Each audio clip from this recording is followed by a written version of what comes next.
Okay, I was wrong. I couldn't use that little cable for running up underneath here because I ended up using the iPod cable for the iPhone. A couple of reasons I did that was because the iPhone through the Bluetooth is not working right. It doesn't give you the song titles or anything. It plays, and you can skip from song to song, but you have no playlist or anything else. And so I'm going to use the iPhone as an iPod, and this is a better cable for that. I went ahead and ran all my extra wiring down this way. Some of that's for this, and the rest of it's for the HD receiver. It's time to try to put the center console down. Okay, well, that was a miracle. The dash is actually, the center console actually went in, even with all that extra cabling in there. I strapped all the wires down there so they can't get into the throttle at all, into the shifter at all. Hey, and if anybody knows how to take this guy apart, let me know. My overdrive switch, although it works, is really stiff. I'd like to take it apart and figure out why, but I'm scared. I've never taken this apart, even on a T-Bird. Couple of things I don't like. One is I just have the USB hanging down here. I probably won't need it with the iPhone, but I do need it to update firmware on this guy. I'll probably end up buying a flush mount receptacle and cutting a hole somewhere and putting it in later. Maybe even in the glove box probably be a better place, huh? Yeah, that's a thought. But yeah, I don't really like this cable hanging down, but what else do you do? It is what it is. Okay. Although I got a lot of cleaning to do, because it is ugly right now. Everybody's back in and works now.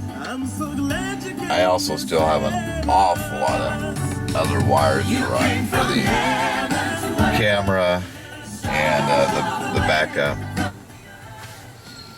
So, cool. Got a little bit of problems. I'll report a little bit later. Time for the rear view camera. As you can see, I'm mounting it right up underneath the bumper here. And there's really no lip here, so we'll see how well it works with it recessed in. It should be okay. If not, then I'll have to move it out here. I'll have to build a bracket to go across there. We're going to do a test run with it in that location and see how that works. It'd be well protected just right above the license plate.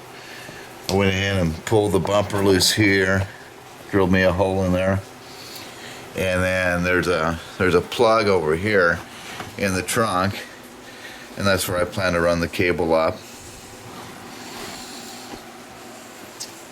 My next big trick, now that the camera's in and it's actually looking good right there, was I had to modify my license plate to fit over the wire bundle right behind the camera. But that's okay. No one will ever know, and it will look great. 5 years, I'll have to do it again. I didn't run the cable through the plug like I said I was going to do. Instead, I drilled my own hole right here. I decided to do that because I could just tie it right onto the fuel pump wire bundle here, and that way it's secure, and then I'll just plug that hole.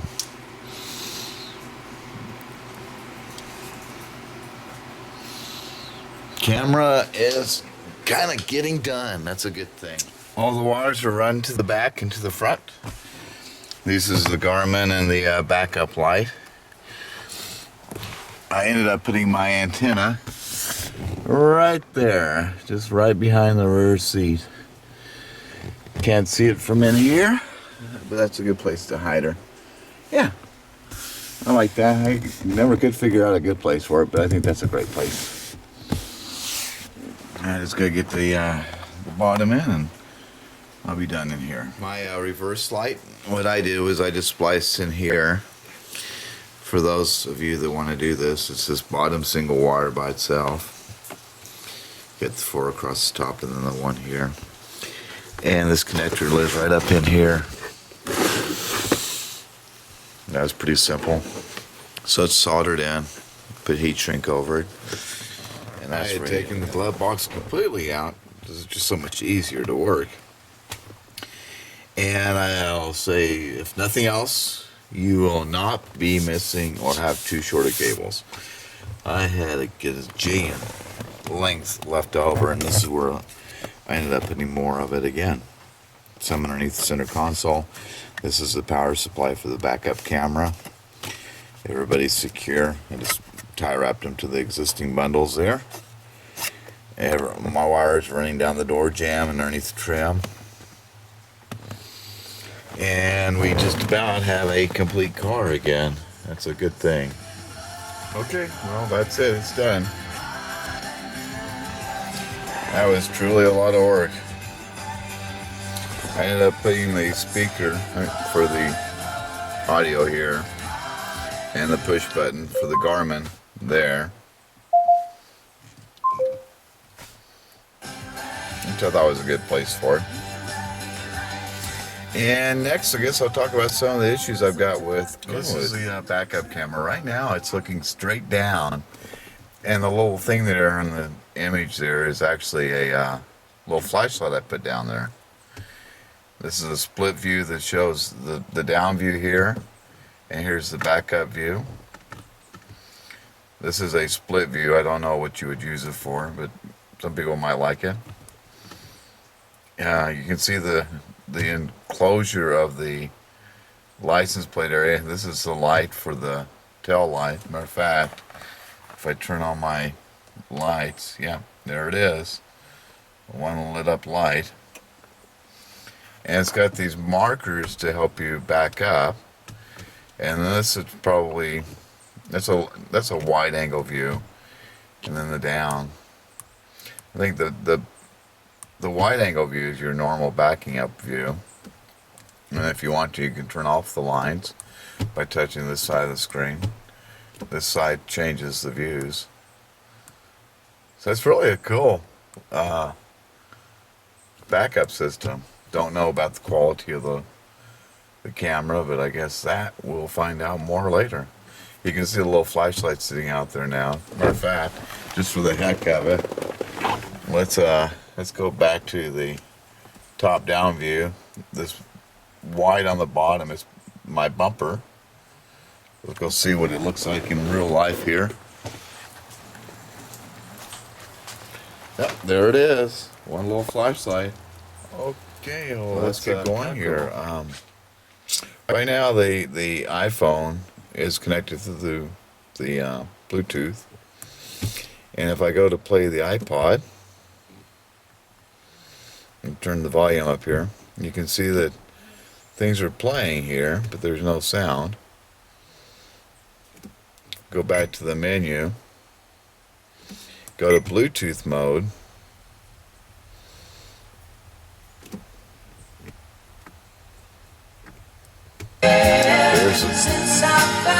There's the music. And it controls it fine.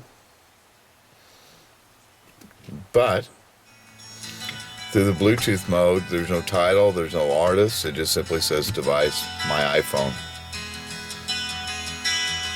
Now, interesting enough, I go over here to the BlackBerry, get my password in there.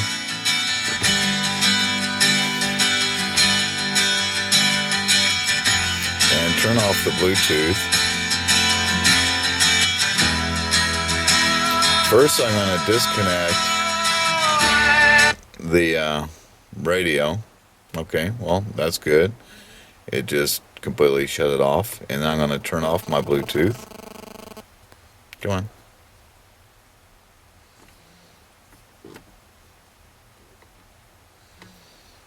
Come on, turn off. Oh, there it is. Now it's off. Now, I'll go back over here to my iPod menu. Of course, Bluetooth isn't working, naturally. It is controlling it.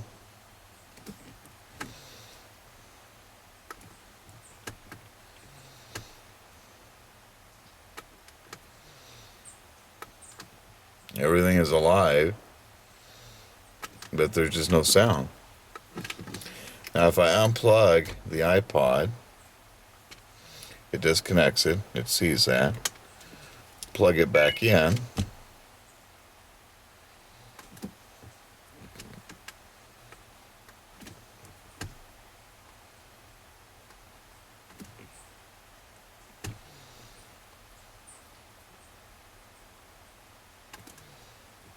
Come on, let's play.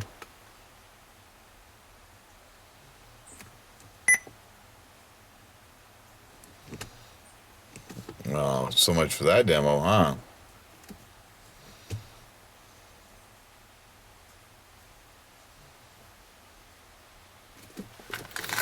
Let me turn it off and start it again. I'll still leave the Bluetooth off.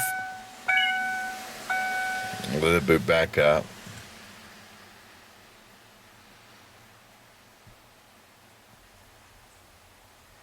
I hear it. Come on. There it is. Works just fine. It's obviously a bug that they have. They need to fix the software. Go back over to the iPhone. Turn my Bluetooth back on.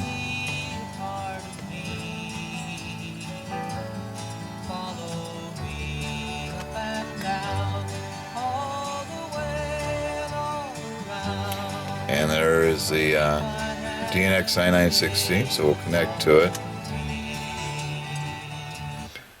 And the second it connects through the Bluetooth, I lose it. It's gone. And that's really a bummer. That's really a shame.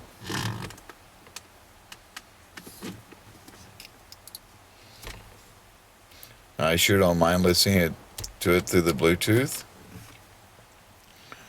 but it doesn't give me the pictures. Now I'm connected with the Bluetooth. I disconnected the cable and it comes back on. Now I'm in Bluetooth and I've got iPod. So I know it can do it. I need to fix their software and find that bug. Of course, if I go to Bluetooth mode,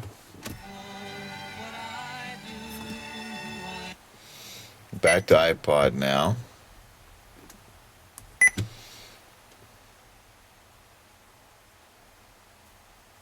I'll lose my volume again. Disconnect the iPhone. Plug it back in. And it's back. Of course, second I get a phone call, that kills it too. But I really am really impressed with stereo. It's nice. It does a darn good job. I think there's some improvements that they could do. Definitely need to fix the Bluetooth for the iPhone. They ended up being a pretty tough installation, but everything fit in there just great. Everything works, which is just amazing. Touch screen and it goes to the next song, which is cool. Well, I got a lot of cleaning up to do. I got a big mess in my garage and in the car still. Y'all take care.